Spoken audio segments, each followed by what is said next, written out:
Hello all, welcome to Scratch Programming. Today we are going to see how to do a maze game. To do a maze game, we are going to use our keyboard controls to move the character. The character is a robot, and the goal is the character, the robot, will reach the cake. Okay, that is our game. Okay, so I'm going to use the controls in the keyboard, that is right arrow, left arrow, up arrow, and down arrow, to navigate my character within the maze. At the same time, I'm going to reach that cake, and after reaching the cake is going to disappear. So this is the whole game that we are going to see, and let us see how it is done. So when the flag is clicked, so I'll be able to move my character inside the maze without crossing the walls. So like this, I'm using the key controls, and once the character is touching the cake, it is like disappearing. So this is what the whole game that we're going to create. And to do this game, we are going to split this game into four different parts. That is creating a maze, the first part. The second part is moving the character inside the maze. The third part is the game logic, that is like moving inside the game, moving inside the maze and eating the cake. And the final part will be the conclusion, like it can be like few assignments I'm going to give you, and you can also try few things on your own. Okay, so let us start doing it. So let us start creating a new game by creating this, by clicking on this create option like this. So we're going to get this a new screen. So after getting a new screen, just name that project as maze game. Okay, so once you name the project, so let us start creating the game. Okay, in this case, in our previous example, I took a robot, but in this case, I will retain the mouse, sorry, I will retain the cat as it is. Okay, so I will just take my cat, and I will, the size, I will make it as 50. Okay, I will reduce the size of the cat and I'll keep it ready. So let us see the first part of the game, creating a maze. So how to create a maze? Go to a new tab, type maze generator rater. Okay, once you type this, you will just see the result like this: maze generator, the first link .net. So you can just go to this, and here in this maze generator app, you will be able to tell what is the size of your maze. I want the maze to be in this size, like 8 cells width and 5 cells the height. So I want this maze. So if I click on generate, I'll be able to generate my maze like this. And you can just go select different shape of your maze. Like if you want a circular maze, then you can just do a circular maze like this. If you want a triangular maze, accordingly we can get it. But as of now, I want to get that rectangular maze. So you can go creative on your mazes. So it's up to you how you are going to generate that. So once you generate the maze, um, so if you want to generate a different mazes, you can click on generate new. Each time you click on this, you get different mazes. Once you are satisfied with your maze, you can download this as a png and click on download. And once you have done this, go to the scratch game again, your maze game, go to the backdrop, upload the backdrop. Okay, you should not select this, but just hover over it and upload the backdrop. Click now. So I have three different mazes, but I will select one of them. Okay, I'll select the first one and I'll open. So once it is like imported, your maze is going to look something like this. And since it's a backdrop, we have to set the backdrop correctly so that it can fit in the screen. So let me go select the select tool here and just drag by clicking, um, and you select the whole maze. After selecting the whole maze, you'll be able to resize it like this. Okay, just do it carefully. If you have used your paint, then it is very easy. Or maybe resizing of an image, you all know how to do the resizing of an image, so it is pretty easy that you can do it. Okay, so once you have resized your image to the screen, and you can also take a reference of your backdrop here, so that you are able to see if that is correct or not. Okay, so once this is done, then we have created our maze. So the first part of the game is done. The second part of the game, let us start, moving our character inside the maze. Okay, so the condition here is the character should not cross the wall. Okay, whenever it is finding a wall, it should avoid it. So let us try to do that, the second part now. So moving the character inside the maze. Now I'll go to control, sorry, I'll go to event, and I'll take flag clicked. Okay, when the flag is clicked, my character, that is sprite 1, should always observe one thing, that is, I'm just going to take a forever block, because I have to always observe, right? So for that reason I'm taking the forever block. Always observe if some of the keys are pressed. Okay, which keys are pressed? Basically, if I'm pressing up arrow, okay, if up arrow key is pressed, I have to change my position. Okay, I have to change my position in y-axis. So I'll go to motion, and then I'll change y by 10. So if I do this and click flag, you can see I'll be able to move in y direction, that is, I'm able to move up. If I change that to negative now, negative 10, and still again I can click up arrow, but still it is moving down. That is because I'm changing my position in negative 10. So by this time you would have got to know, if I want to move up, I have to put positive 10 positive numbers. If I have to move down, I have to put negative numbers. So it is with respect to y-axis. If I want to move right and left, then I have to move with respect to x-axis. So positive x means right side, negative x means left side. So having this knowledge now, let us start coding this. Okay, so if key up, up arrow is pressed, I'm going to move 2 steps. Okay, because the maze is small, and I will also reduce the size of my character to 40, so that it will look cute and small, like this. And now the condition here is it should not cross the wall, right? So what I'll do is I'll go take another condition, that is if condition, and I will put it inside the change y by 2, like after change y by 2, inside the first, the main if condition. So what is the condition now? If this sprite 1 is touching the color, so because all the walls in black color, so which is very easy for us now to identify it whether it is been touching the wall. So what I'll do, I'll just go select the color like this. After selecting the color, you will see the color picker. Okay, so I'll pick this color picker, and you can just select the color that you want to sense. So I want to sense the black color. So if touching color black, so now what I should do, for example, think about you, if you are walking and finding an obstacle in front of you, will you go hit the obstacle, or will you stop and come back? So usually we'll stop and come back, right? So the same thing we are going to do for your character also. So it is moving in positive direction. If it is finding an obstacle that is touching the black color, it should come back the same steps it is moving forward. So if it is moving forward 2 steps, it has to come backward 2 steps, means it has to change y by -2. So that is what we're going to do now. So the next step is change y by -2. So now see, I'm clicking the up arrow, so now the cat is not moving inside the wall. It is like it has been like blocked. So here you just pause the video and try to do the other directions also, like down, right, left. So we have discussed about the, if you want to move right and left, what axis you want to take, right?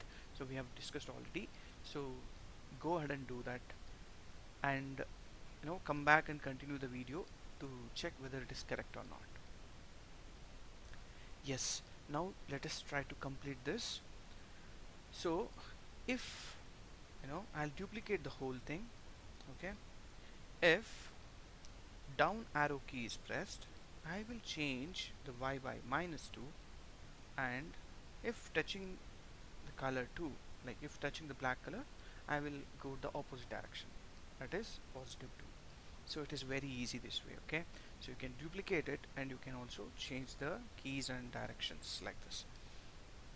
And again I will duplicate this. I will take that, I'll put it below the second if condition, second main if condition. So here I will change this to right arrow. So because I'm moving right and left, I don't want this direction to be y. I want that to be x. That is because if I want to move right and left, I have to move in the x direction. That is horizontally I have to move for that reason. So I'll be changing x by 2, and again if I'm touching the black color in the right direction, I will come back again. So the same thing, just duplicate, and towards the left arrow you can change x by -2, and you have to move opposite way, that is +2. So now we have completed the movement of the characters also. So now let us see how it is working. When the flag is clicked, see, you are able to move up, down, right and left.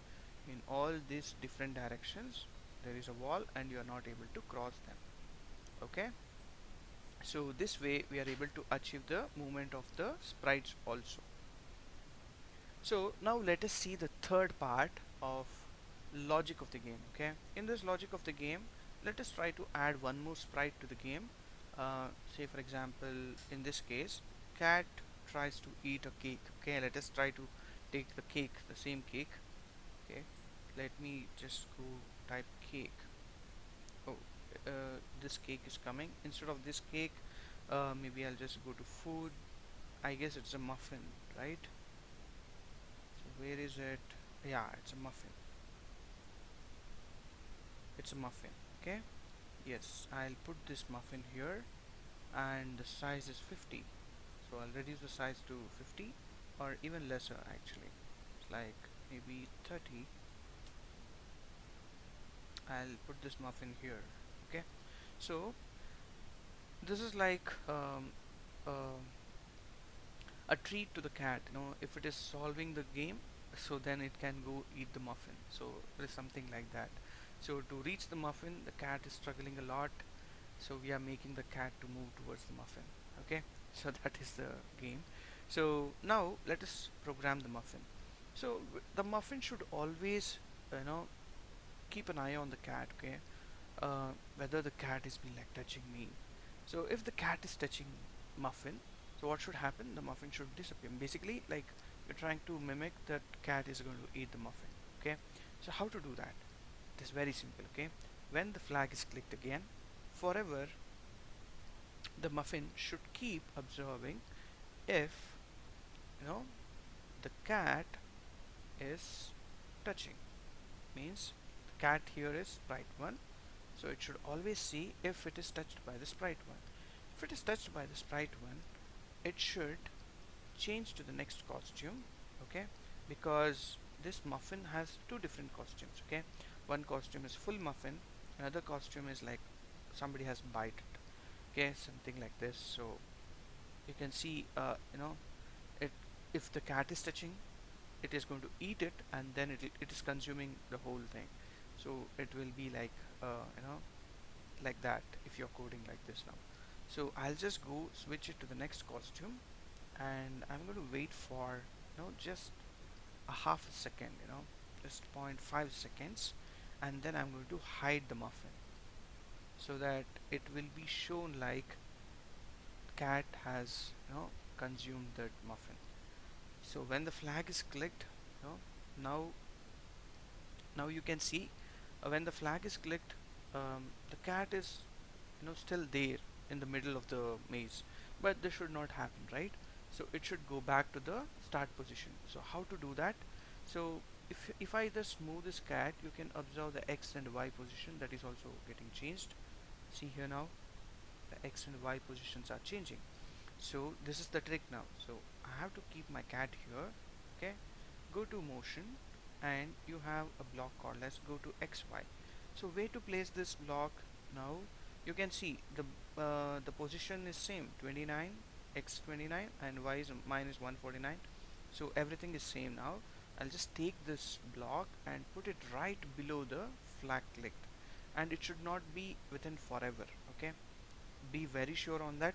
It should not be within forever, it should be outside the forever loop, and it should look something like this.